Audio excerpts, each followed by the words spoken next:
and welcome to Sold Out Chat, the gathering for marketing experts and organizational leaders that want to get to sold out status. I'm Kay, the marketing associate here at Above Promotions. Each month, we will cover tools, innovations, policies, and strategies to help you sell out of products or reach capacity with your booked services. This month's chat will cover building a culture of customer privacy and company security with Ebony Vaz and special guest Courtney Jackson.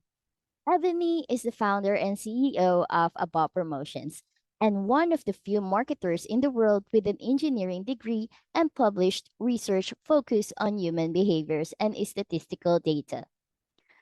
As companies continue to grow and evolve, it's essential to ensure that customers feel secure when engaging with your brand and products.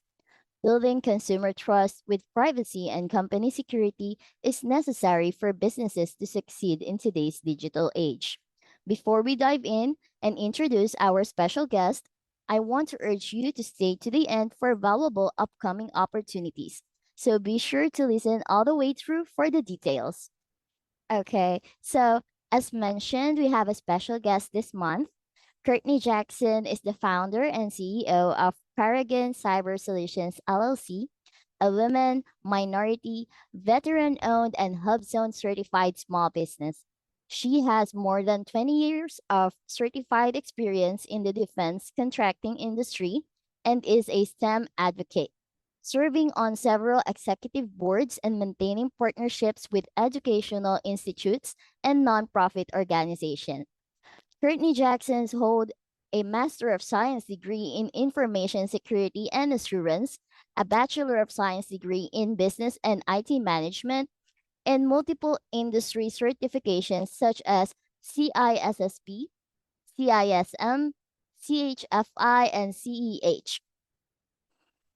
So, for today's important conversation, we wanted to ensure we brought in an expert like Courtney to share some tips on what business owners should do to prepare for building the customer privacy and company security. So, hi, Courtney. Thanks for joining us today. Hi, Kay. Thank you for having me. Okay, so let's start off with our first question. For Courtney, what are the most important steps a company should take to ensure customer privacy and security? Oh, that's a loaded question. So there are some administrative and technical measures that companies should put in place to ensure customer privacy and security. Starting out on the administrative side, each company should define and publish a privacy policy. So that policy essentially tells customers the data you collect, why you collect it, what you do with it, and more importantly, how you protect it. And there should be a link to privacy policy at the bottom of each business website. It's typically in the footer. And then even as a consumer, before you enter your personal information into a random website, you should look for that privacy policy and read through it. Another administrative measure is an information security policy. I recommend that for all businesses, even if you're a solopreneur. It's more of an internal document, but it's really important because it highlights data protection, the type of data you collect, if you do any backups, change management. It really depends on, how big you are and a personal preference on whether you want it to be like an all-encompassing policy that covers a bunch of areas, or, the larger companies typically have their policies broken out by topic. So it really isn't a right or wrong way. But those are two administrative measures I suggest. I mentioned technical measures as well. So shifting to that, you always want to encrypt data. That means you're putting it in a secure state so that it's not readable or accessible, by an unauthorized party or process. And then another consumer tip, when I talk about encryption, whenever you go to a website, before you enter your personal information, you want to make sure that it has HTTPS, which means it's a secure connection to the website. And then a final note on the technical measure, I would say to operate under least privilege. So that means ensuring that the people in your company only have access to what they need for their specific job function. So for example, a database engineer, doesn't need access to HR files or vice versa. So that was a pretty loaded question, but those are, I would think, some of the most important steps a company should take to ensure customer privacy and security. Okay. I don't know if LinkedIn's going to let me be great today. It's okay. Gotta love technology. It's like just steady kicking me off. So, okay, if I get cut off, you can go to the next question. But I want to chime in here on this one too. So we talk about, Courtney made a good point. Certain people don't need access to everything. But I think that another good point to make is that not every business needs access to information all the time. What you may have purchased or obtained a software like several years ago, and why do you still have the data sitting in that software that you're not accessing to? So we take a look at all the time as marketers, we want information on our customers, and we need to which information that we should keep and use so that way we can perform the work that we need to perform. And so I think that companies need to really take a look at what software that they're using and the purpose for the software that they're continuing to keep around the data, especially when we think about, as we sit on, our organization sits on the board, a working board for IAB, where we're working on the operating support for how can businesses continue to advertise when we work and continue to thrive in a cookieless environment. And so we're having to make those steps and discussions internally and with a lot of clients as to how are you going to continue to market to people who don't want to be marketed to or don't want you to know who they are as a person, as a customer profile. So I think that some important steps that people need to take about customer privacy and security could really be like looking back at the software that you're using, the software that's collecting the data, also being able to know like how long that data is being stored for, how long you find that data useful, as well as think about some of the platforms, what are their privacy policies and how that can come into play and how that could affect your business as a consumer of the technology. Thank you very much for those great insights, ladies. So, for our second question, how can businesses that are software customers ensure that their customer data is handled securely and with respect to their customer privacy? So that's a good question. Several things can be done for this. So first, kind of piggybacking on one of Ebony's points, only collect the data you need to service your customer, right? She talked about retention, but then also I've seen in cases in some of the customers where they're asking for way more information than they need to process for what the intent is. So definitely, you don't want to be more liable by collecting more than you need. The second thing is you want to conduct a third-party risk management. We work with customers that say, "Oh, I have a vendor that handles that," but do they? What assurances do you have that your vendor is putting the proper protections in place to secure that data? Because at the end of the day, you're going to have some liability for that. So I recommend that companies conduct, at minimum, have their vendors complete a vendor security questionnaire. And that'll kind of, some of the things I talked about earlier about the specific encryption, the policies and procedures, those are things that your vendor should have in place. I would say don't just assume they have it in place because you have a contract with them. You need to hold them liable for that. And then another point, engage your legal contact just to make sure you're compliant with the states and or countries you're doing business in. California has the California Consumer Privacy Act. If you're doing stuff overseas, European Union, EU has GDPR, which is General Data Protection Regulation. I'm definitely not giving legal advice. I'm just saying that those are some of the things that you need to look out for. It's not as simple as just, putting software up in the cloud and saying, okay, we're live. You definitely want to make sure that you're checking everything across the board from a business and a legal perspective. Yeah, I completely agree with that. I think a lot of boards and a lot of insurance carriers, right? So they're expecting you to also have made sure and done the due diligence, because when you're about to make a claim with against your cybersecurity liability insurance, they're going to ask you, what information do you know about the vendor that you're using? So it's going to be definitely important to know to do that. And I think that it's important to create a checklist as well. So, again, going back to people buy software all the time and they stop using it. But when you stop using it, what happened to the data? Even if you cancel the subscription, are you sure that the data was removed from that potential vendor that you're working with? Or when we're taking a look at, for instance, like Courtney brought up California, Virginia, they just rolled out their privacy policy this year too. And there's about 4 or 5 other states that are going to do so by the end of next year. So with all these changes that are being done, from a standpoint of just the US, I'm not even talking about the EU and what other countries are doing, you have to really take a look at what the software is doing, its purpose, and really maintaining a checklist to ensure that you're not missing these avenues of a whole being, made into your customer stack and the things that they need to accomplish with their lives, whether you're doing with the B2C customer or B2B customer. Because oftentimes we think about just the consumer end, but if you are servicing other businesses and they are servicing other businesses and other consumers, I mean, the ripple effect is huge. So we really have to make sure that you're taking your customer privacy into consideration on every aspect every time you decide to bring on a new software.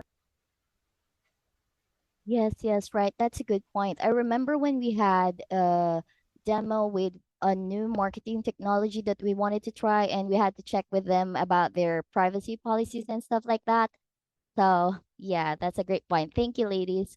So, next will be what types of tools and technologies are available to help companies build a culture of customer privacy and security? So one of the biggest things I like to promote is security awareness training.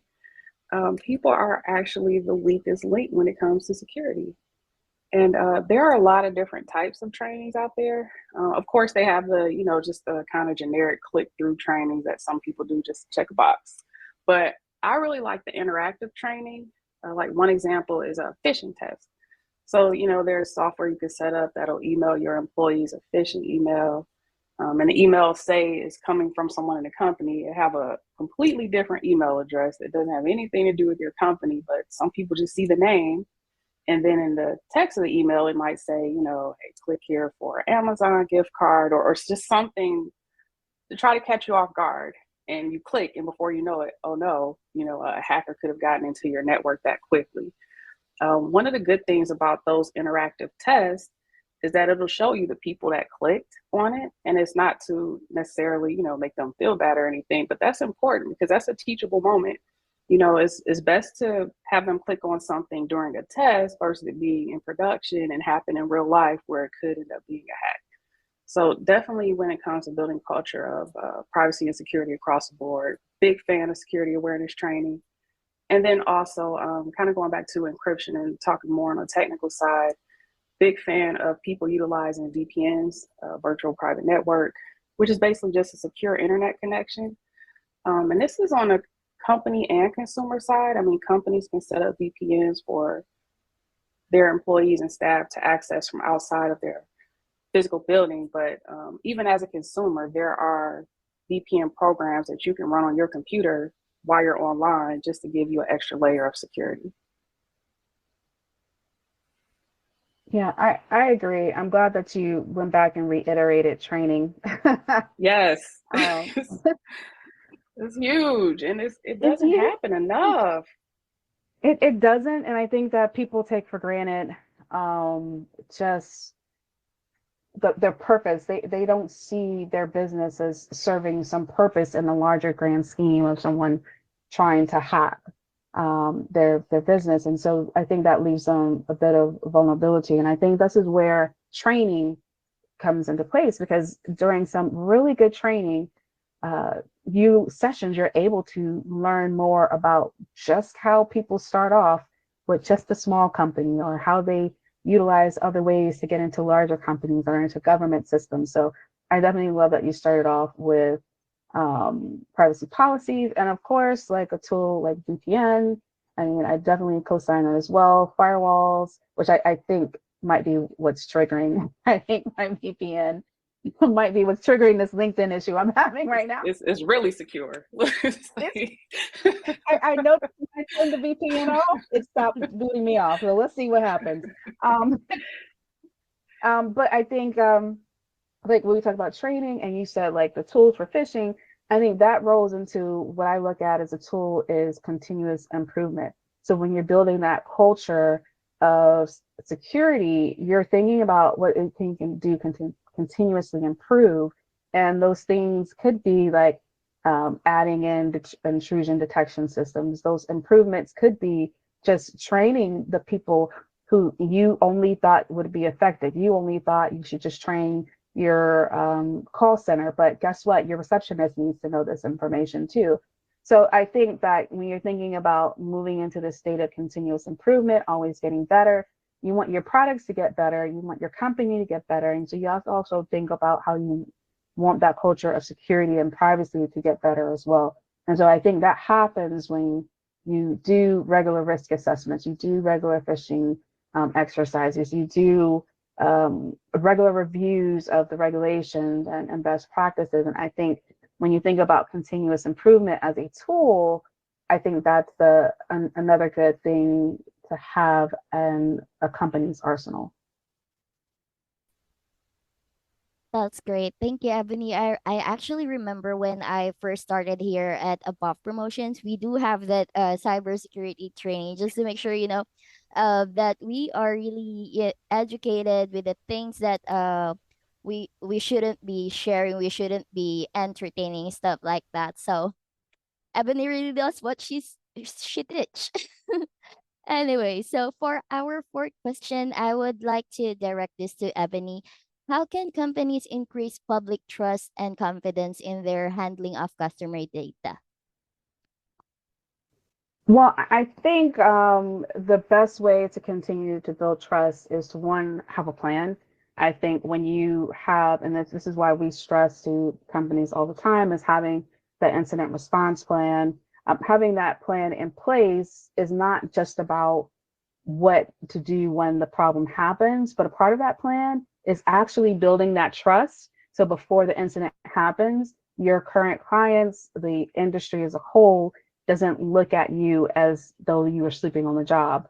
And so this is why we really take a look at the incident response plan as not just being the response and the recovery, but also planning ahead for when it does happen. So you can build that public trust by, building out, you know, Courtney mentioned the privacy policies, right? So you have a privacy policy at the bottom of your company's website. You have a software tool and people have to agree to terms. So then you make sure like that you're making it clear that you have a privacy policy in place when they get ready to accept those terms. But I think the other thing, and for me as a consumer of some of the technology, I love that when some of these companies update their privacy policy, they actually let me know and then they take the information and they put it into layman's terms, which is one of the things that we like to do when we're working with tech departments, CISOs or CTOs, etc. We know that you have to take everything from this big, because as soon as you say the word cybersecurity, a lot of people melt down.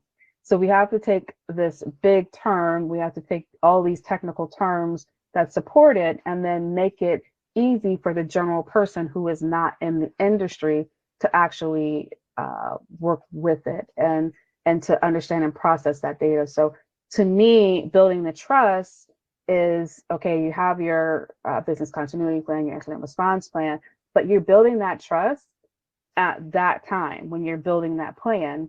And that includes like looking at your privacy policy, how you communicate your privacy policy, how your company continues to continuous improvement, as we talked about just a minute ago. So these are some of the things that I think help to build public trust and confidence. What do you think, Courtney? I agree 100% with that. And it just depends on, how big the company is and how far they want to go in terms of whether they want to get a certification to attribute to that. Those exist as well, like ISO 27001 and SOC 2. Those are two certifications that a lot of software providers pursue. It is a pricey process. So again, it just depends on the level the company's at. But even for smaller businesses, if you don't know where to start, there are resources out there. Cloud Controls Matrix, or CCM, from the Cloud Security Alliance, they have a spreadsheet you can download that has security controls you should put in place. And then CIS Top 20, that's on the cisecurity.org website. They have something you can reference there. So kind of an excuse, honestly, to me, when some companies say, oh, we don't have the budget for it, or the know-how, there are some initial steps that can be taken until you get to the point where you either want to bring in an external party and or pursue a certification. Yeah, since we're talking tools, I completely, those are great tools. I mean, like I completely forgot about the CIS Top 21. But Yeah. even when I think about like the NICE framework, like I think that in itself, I mean, there's very few things that the government has done to make things easy for people, but I am going to put this one in there. I think the NICE I think the NICE framework and ICE, for those who are unfamiliar with it, but I do think it does make it easy for you to come in and say, okay, I'm a student, or I'm an employer, or I mean, they literally did what they could to break it down based off of where you fit in life, and then actually start to learn and build a knowledge base. So I do think that framework is another good tool there. Thank you very much for sharing that. So, my next question, I wanted to direct it to Courtney. So, what role do company policies and procedures play in ensuring customer privacy and security? They play a critical role. I mean, twofold, right? So first and foremost, that's just a good business practice to have in place in general. It standardizes the company's approach to security. It doesn't leave any gray areas, and it gets everyone on the same page. And then, the certifications I mentioned earlier, you have to have security policies and procedures in place to even pursue those certifications. So it's an absolute requirement. One thing we haven't talked about yet that is policy procedure related is an acceptable use policy. So that's more on an individual level, and I definitely recommend that for all companies. And that document pretty much is for your employees and or vendors, anyone that has access to your systems. It outlines basically the do's and don'ts, and it helps enforce liability for each individual user. Because in reality, security is everyone's responsibility. It's not just the top level executives or just security team, because we all access data systems every day in our jobs, and there's just certain things that we should and shouldn't do on our corporate network. So that is definitely something that I think is very important in ensuring customer privacy and security, and that security awareness knowledge across the company. That's good. Those are really good points. And I true, those are really good points, because I was just thinking back about an incident was working with a corporation where they moved around some employees. They were, this was before, this is not the recent recession, but this is the last recession, when they were moving around some employees and they didn't change the access and controls, and some things went in a different direction that they thought it should go in. And essentially, one of the employees left the company, did some damage in accessing HR. And yeah, that was not a pleasant experience. So I'm glad you Yeah, you brought it that. happens though. Yeah, it happens. It's realistic.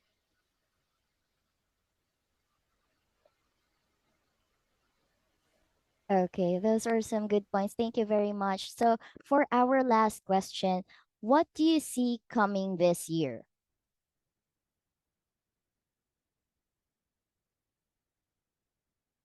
Specific to security trends, Uh, or for the Yes, for the security. I see hackers are getting more sophisticated. So I definitely see more sophisticated attacks on companies, people being targeted more. I mentioned phishing, that isn't going anywhere. An increase in ransomware attacks, holding data for hostage for something. Um, Unfortunately, we live in a society where these are real threats, and unless we get people educated to help combat against it, these are realistic threats that are going to exist. Mm, good stuff. I would say, um, you know, these all of these different privacy policies, I think they're about to wreak some havoc.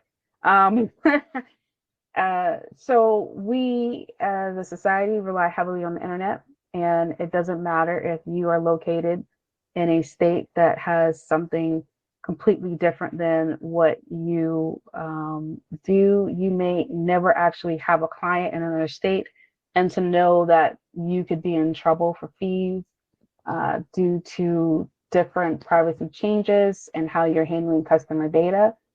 That's what I'm kind of like.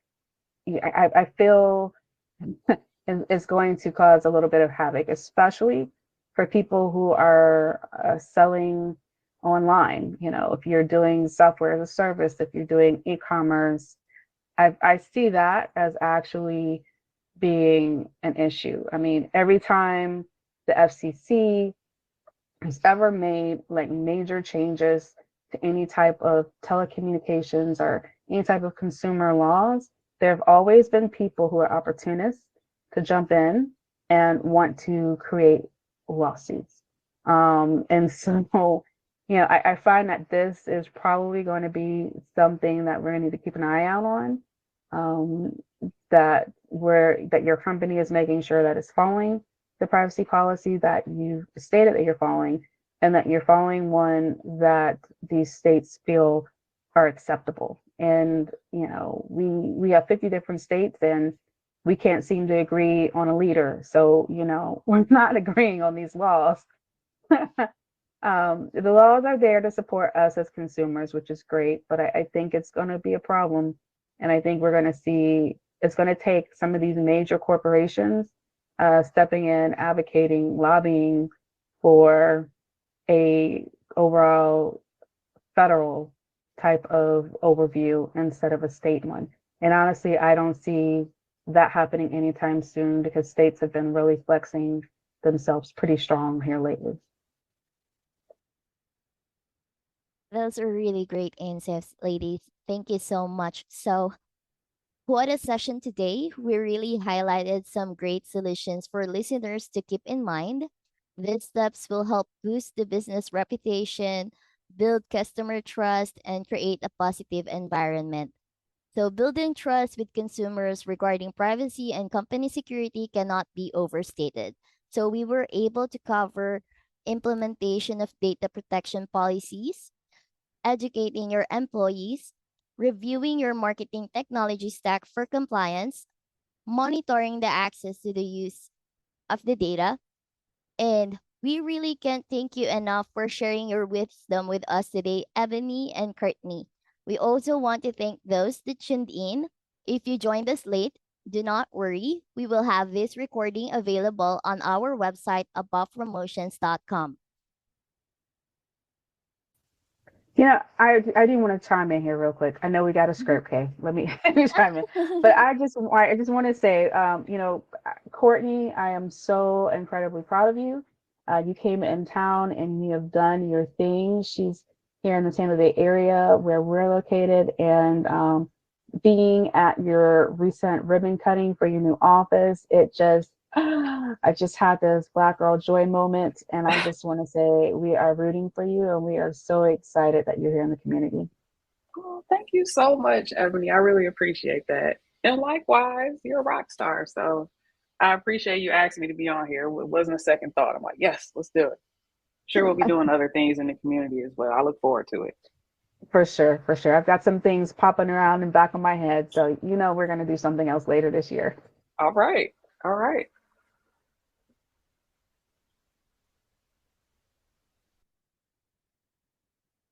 Okay, so wrapping this up, if you want to ask some question for our upcoming chat, please do send us a message.